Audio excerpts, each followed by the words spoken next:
Le temps est venu pour moi de dire merci. En effet, j'ai le sentiment que nous franchissons une porte actuellement et que je n'en serais pas arrivée là sans ton aide.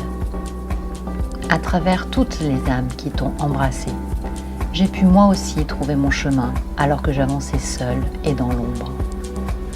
Tu m'as montré quoi remettre en question, quoi chercher, où chercher, comment interpréter ou ne pas interpréter. Tu m'as certes fait avaler des pilules rouges dégueulasses, mais c'est mon âme qui avait choisi de les prendre. En parlant de couleurs, le bleu était et restera ma couleur préférée, bien qu'une majorité choisisse encore cette fameuse pilule bleue. Je repense à cette année 2020 où j'ai rejoint tes rangs en me collant à YouTube, qui diffusait le live des décodeurs et celui d'Antoine de l'Alliance Humaine. Les mots me manquent pour vous dire à quel point je vous suis reconnaissante d'avoir osé vous montrer belles âmes, d'avoir osé essuyer les plâtres de cette vie injuste et désagréable de pionniers complotistes, où personne ne nous prend au sérieux, où l'on est mal jugé parce que l'on pense différemment, où l'on a dû s'isoler pour trouver une paix relative, tout en résistant à l'injonction d'obéir encore et toujours. Merci à tous les médecins, soignants, pompiers, scientifiques qui ont osé se dresser face à une autorité abusive, illégitime et inhumaine. Beaucoup d'entre vous ont tourné le dos à cette autorité pour clamer haut et fort leur désapprobation et leur souveraineté. Vous nous avez montré la voie. Merci. J'écoutais Antoine ce matin qui listait le nombre hallucinant de ses comptes censurés sur Twitter, YouTube et Facebook. Ça donne le vertige quand on voit l'indifférence de cette majorité d'humains qui continuent de croire que nos gouvernements oligarchiques et leurs médias nous veulent du bien.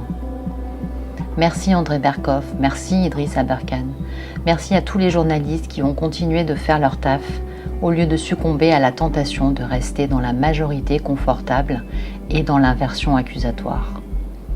Grâce à vous, nous avons pu démontrer que la vérité finit tôt ou tard par se révéler, même pour ceux qui font encore l'autruche. Vous nous avez montré la voie. Merci. Merci à tous ces chercheurs de vérité qui se sont battus corps et âme pour la faire gagner, parfois jusqu'au péril de leur vie. Vous nous avez montré la voie. Merci.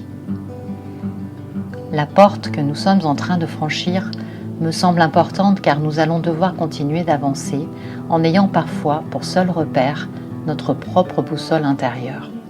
Il ne nous faudra pas faillir, il ne nous faudra pas tomber, il nous faudra rester alignés avec qui nous sommes, droit dans nos baskets, la fleur au fusil et ne faire confiance qu'à notre ressenti et uniquement cela. En parlant de ressenti, j'ai aussi une profonde reconnaissance pour ces pionniers du monde de l'invisible, pour les êtres qui œuvrent dans la spiritualité et qui partagent sans relâche leur compréhension en toute simplicité et humilité. Grâce à certains, j'ai pu trouver des réponses majeures à mes questions et continuer d'avancer sur ce chemin du souvenir de soi. Merci à Sandrine Muller-Bohar d'avoir osé relier le monde de la spiritualité et celui de la matière le 24 décembre 2020. Merci à Lulumineuse pour l'exemple que tu nous donnes à tous sur la façon de mener nos vies en étant libres et heureuses. J'ai carrément vécu mon éveil spirituel sur YouTube et merci à vous tous, chers résistants, car je n'y serais pas arrivée sans vous. 1000 excuses de ne pas pouvoir tous vous citer. Vous nous avez montré le chemin. Merci. Grâce à vous, je me sens aujourd'hui prête à traverser cette tempête. Je n'ai pas peur, je sais qui je suis et que je ne suis pas seule. Je sais que rien ne peut arrêter ce qui vient. Merci à tous les résistants anonymes, infiltrés dans le système pour montrer l'exemple, et à ceux qui ont trouvé la lumière dans leur grotte pour pouvoir la rayonner à présent pour le plus grand bien de l'humanité.